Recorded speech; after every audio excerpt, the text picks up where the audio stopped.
Someone told me that Hartley Reid is a happy man.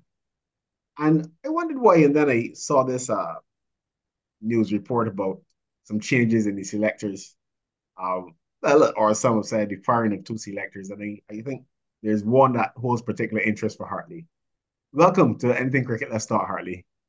What's going on with the changes in the selection panel?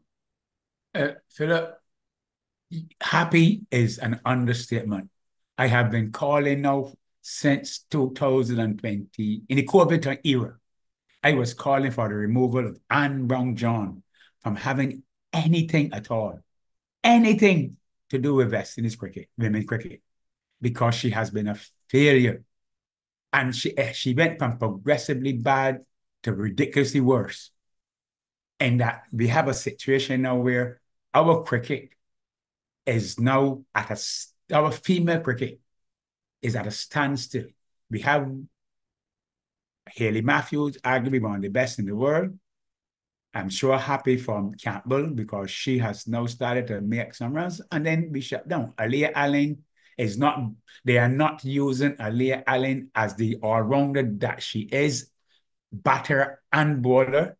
So we are at a loss. We have seen some women included into the West Indies setup that I continue to wonder who is advising whom on these elections. Because when you see them on the track, but even more importantly, Philip, because we have little or no leadership in the women's game, the territories have sat back, and some of them have done little and some have done nothing. But we still, so because let us talk about my country, Barbados.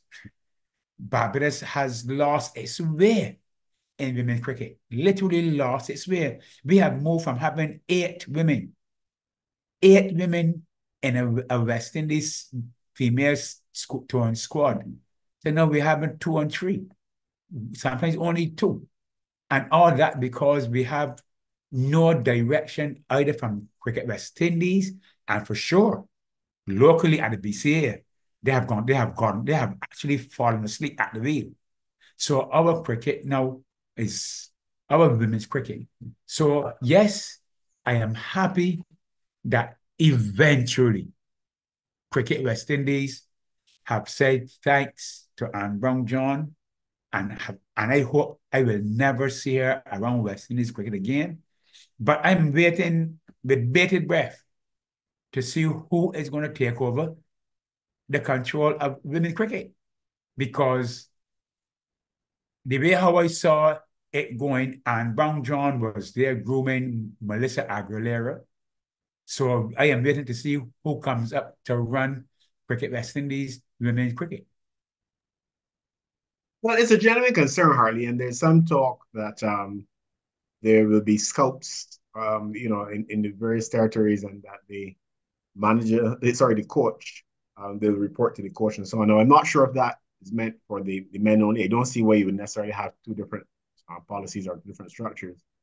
But time will tell if that's what is going to happen. What are your views, though, on the way forward? How should Cricket West Indies proceed in terms of putting something in place for selection? Cricket West Indies have to take women cricket serious. They must take it seriously. You cannot be putting all of your emphasis on male cricket when the ICC has demonstrated its interest in the female component. While we here in the region, we are treating the women's cricket as an orphan child to the extent that we have no, I do not see, because it's difficult to say have no plans if you don't hear them. I do not see any action where women cricket is concerned. Take the regional competition. For 2 years now, we have had regional cricket, but the outstanding performers, the women, have not been even invited to join the camps at Cricket West Indies. So, and they're still reverting to players that who have been tried and have failed. So going forward, we have to take our regional competition seriously And the persons that who perform the best, they must be first called to make up the team. That is my position on the our first way of going forward in getting our cricket, seeing what we want to see in women's cricket. Harley, very thoughtful, thought provoking as well, as usual. Thanks once again. You're welcome, my friend, and thanks for having me.